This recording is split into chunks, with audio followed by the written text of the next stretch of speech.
Alright, this is what I got for you today. Quick rundown on how to modify your ID laminator to put on your real wear for your decks. So first, you want to take these screws off.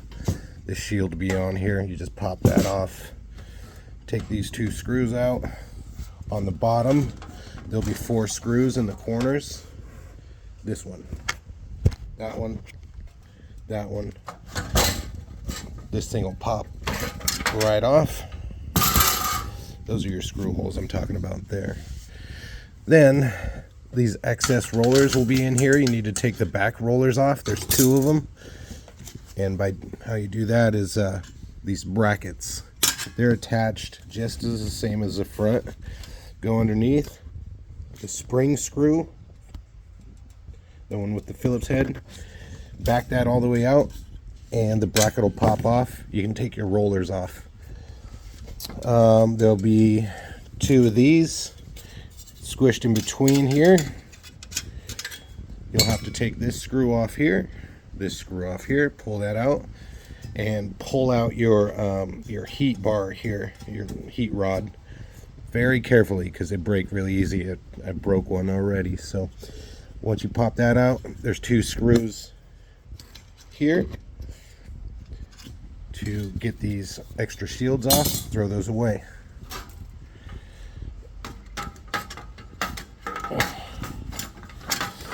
Anyways, so putting that back on, you'll probably have to attach, well, you can kind of hold the button, line the screw holes back up to get that back attached.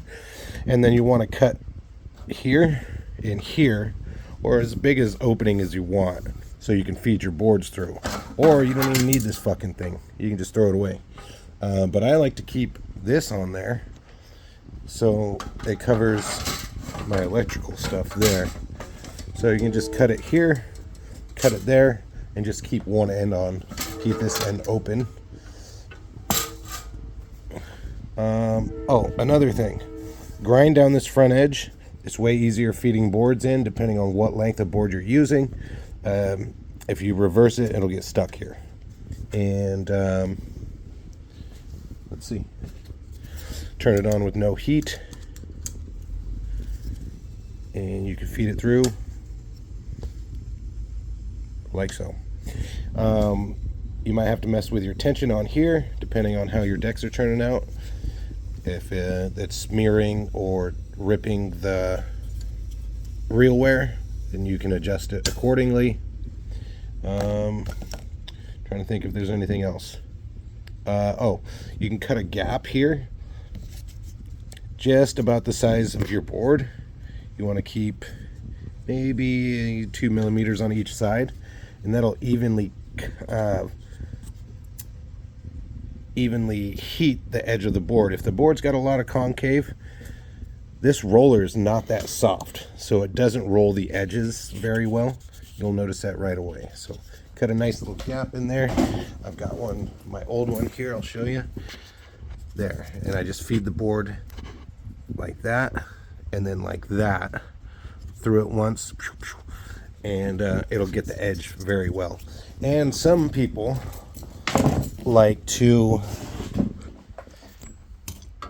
take one of these old rollers, and you can add soft silicone to it. Maybe use high heat silicone, and basically you would do a portion however big you want, put it inside of a PVC pipe, and then it's got to be a little bit bigger than this. Obviously you got to get it lined up perfectly down the center, and then fill it with silicone, and then cut the PVC pipe off it. Is the best way I can think of doing it.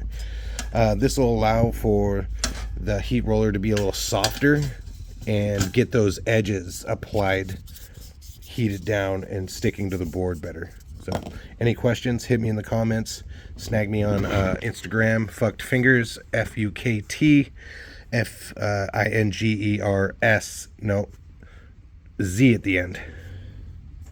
Side note, also, sometimes your boards will get stuck on this shield. You can remove that or cut this section out that it's your board's getting stuck to. And the same with the bottom one. I've encountered all kinds of issues with these things, so I kind of cut that one off a little bit there so it doesn't snag. Yada yada. Anywho, I think that's all. Oh, also the roller pins. If you decide to upgrade these with the silicone on them, you pretty much just take all the moving parts off of these, and they've got screw holes there for your locking pin to put all your parts on. So it's pretty self-explanatory. Once you take it apart, it goes back together the same way, just with your added silicone.